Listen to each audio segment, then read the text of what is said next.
Wapsie Wilds project. Today we're in Independence, Iowa, right next to the old mill along the Wapsie River. The Wapsie Wilds project links people, communities, and outdoor recreational resources together. Come on, let's go get wild along the Wapsie. Hi, I'm Matt Burkhart with the Wapsie Wilds project, and I'm here today to talk to you about Nordic Walking. You might ask yourself, what is Nordic Walking? Well, it's the incorporation of a pole in your walking exercise to give you a full body workout. Okay, the benefits of adding a Nordic walking pole to your walking exercise is going to be the full body workout. You're going to be working your legs, your midsection and core, and your upper body.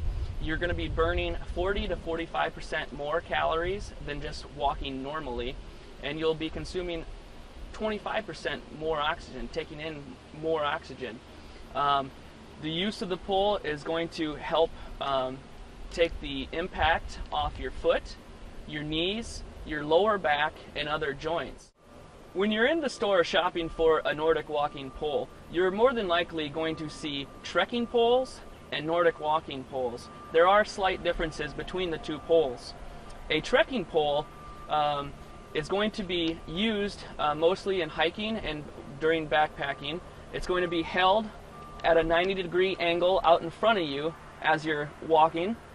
It's going to have adjustments in 3 different places that can be adjusted to the different terrain you will be hiking out in, and the strap is slightly different.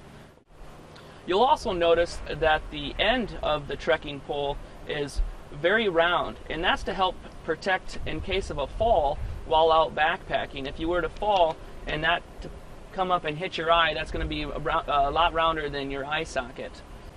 A Nordic walking pole, however, is going to be just adjustable in one place here. It's going to have a rubber tip on the end, and the strap on the handle is slightly different from the trekking pole. Now on the Nordic walking pole, you'll notice that it has a rubber tip on here. This rubber tip is used for walking on smooth paved surfaces. It's going to grip on that asphalt or slippery surfaces. If you go off paved trails and go onto grass or gravel, you can pull that tip right off, and now you have a tip that will be suitable for that surface. And as well, during the winter time, you can buy a snow basket that will fit around here, so when you're out snowshoeing, you will also be able to use your Nordic pole.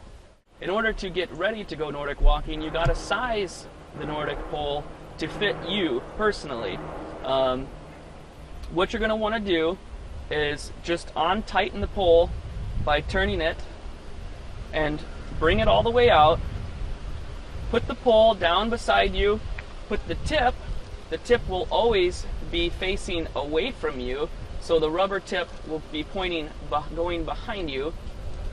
Put that tip down right by your heel,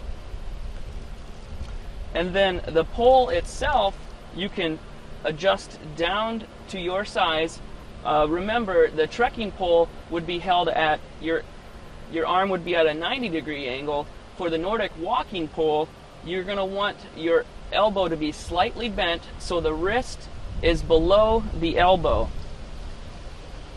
Looks like right there is about the right size. Now that I found my length, I'll take my pole back up and finish tightening it so it doesn't change as I'm walking. Now to insert your hand into the strap, you just go ahead and put your hand into the strap, bringing your thumb through the thumb hole, and then tightening the strap down snugly over your wrist. And then do the same for the right hand.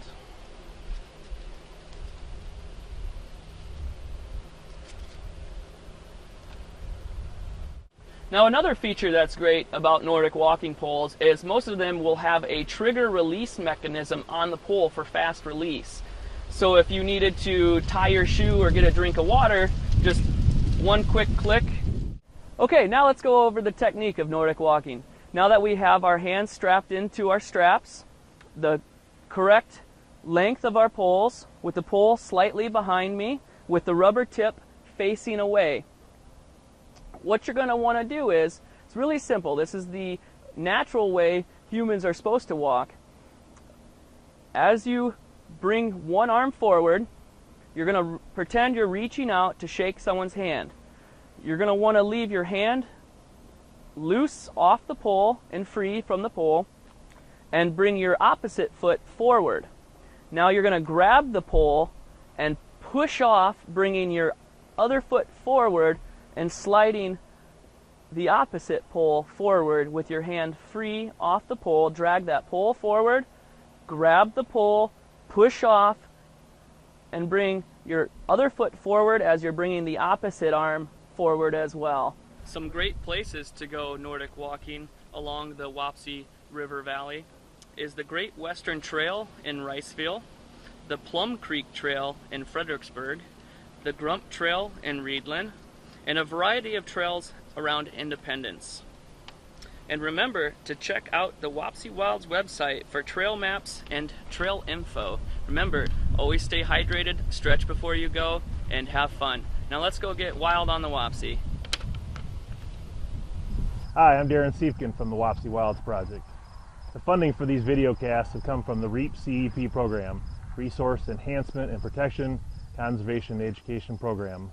Other funding for the Wapsie Wilds Project has come from the Iowa Natural Resources Based Opportunity Grant, Cedar Valley Resource Conservation and Development, Crawdaddy Outdoors, the Mitchell County Community Foundation, the Chickasaw County Community Foundation, and the Buchanan County Community Foundation, as well as Farmers Savings Bank in Frederica and Jason Borthman. Thanks for their support, we're able to do these videocasts.